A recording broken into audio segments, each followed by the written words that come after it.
Howdy, and welcome to A Little Right Wrong. I'm glad that you're with me, and I hope that you are well. So, today we're going to do a little talking about Gaza. Our Christian family, we talk about Gaza, we talk about the Middle East and the things that are happening right now. Prophecy fulfilled. Is it? I don't know. It's good to keep your eyes open and towards the cloud. But today we're going to talk about Gaza and what is the significance of Gaza in the Bible.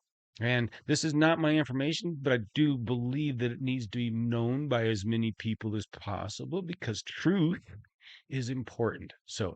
Um, Gaza, also called Aza, is first mentioned in Genesis as one of the border cities of Canaan.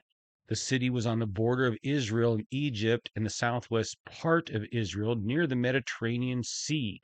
Gaza is one of the oldest cities in history, and the name Gaza means strong, which is befitting considering the city's strongholds and fortifications it had for its protection. Gaza was a city associated with the Philistines, not the Palestinians, but the Philistines. Originally, the Avites lived in Gaza, but the Caphtorites displaced them and settled in the city. The Philistines were most likely identical or related to the Caphtorites, who came from Crete. The ancient Philistines had traveled to Canaan from coastal region, so it's quite possibly that they originally came from Crete themselves. In the time of Joshua, the Israelites conquered the land from Kadesh Barnea to Gaza, and from the whole region of Goshen to Gibeon. The tribe of Judah inherited Gaza, and they were able to keep the city for a short time before it fell back into the hands of the Philistines. By the time of Samson's judgeship, the Philistines were living in and controlling Gaza. When Samson visited Gaza, the people there planned to kill him, but he escaped and carried off the city gates. After Delilah tricked Samson into divulging the secret of his strength, the Philistines captured him and took him to a prison in Gaza.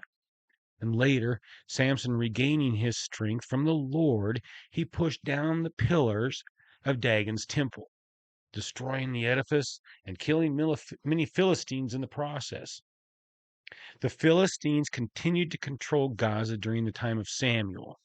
King Hezekiah won great victories over the Philistines and as far as Gaza and its territory, but did not conquer Gaza itself. Gaza was a city associated with judgment.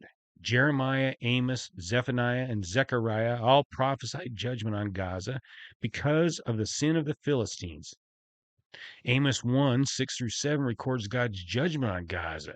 For 3 transgressions of Gaza and for 4, I will not revoke the punishment, because they carried into exile a whole people to deliver them up to Edom. So I will send a fire upon the walls of Gaza, and it shall devour her strongholds. Likewise, Jeremiah, Zephaniah, and Zechariah prophesied of Gaza's destruction. King Sargon of Assyria conquered Gaza and probably destroyed it around 720 BC. And later, Alexander the Great destroyed the city again in 323 BC after a very lengthy battle. During the Maccabean period, Jonathan subjugated Gaza to Israel. Gaza was a city associated with the spread of the gospel. The good news, eh? The New Testament mentions Gaza once. An angel told Philip the evangelist to go south to the road, the desert road that goes down from Jerusalem to Gaza. On the road to Gaza, Philip shared the gospel with an Ethiopian eunuch and subsequently baptized him. A city once filled with hostility towards the Lord served as a marking point for an Ethiopian to hear of and trust in the grace of God. The Bible associates Gaza mainly with the Philistines. God had given the city to Judah, but the Israelites had failed to obey God in driving out the former occupants of Canaan.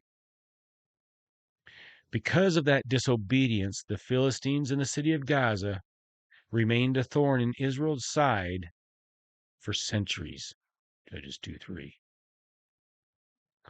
I think history of Gaza is important. I think a lot of things in history are important. I think the history of Gaza, God's judgment in Gaza, how Gaza has been used by God in history as a place of judgment, as a place of the spread of the gospel. Um, Interesting. And it's interesting to put that in light of what's going on today, in light of Israel's struggle in Gaza, in light of the whole rest of the world clamping down on Israel. If it was the United States and you attacked us, we would, without hesitation, smash you. And Israel has the right to do the same. We fought a war until the destruction of that terrorist regime was gone, and they have the right to do the same. And warning people to get out of the way. And the loss of innocent life is in the videos that you can watch on both sides are enough to turn a normal man's stomach. And so we should pray for peace over there, and we should pray for thanks for the peace that we have here, man. Because as of right now, not guaranteed tomorrow, but as of right now, we have an awesome peace, and we have an awesome obligation to speak up. Hey, so join me. You get out your webcam. You can do the same thing. Um, and if you want to get together, webcam, holler.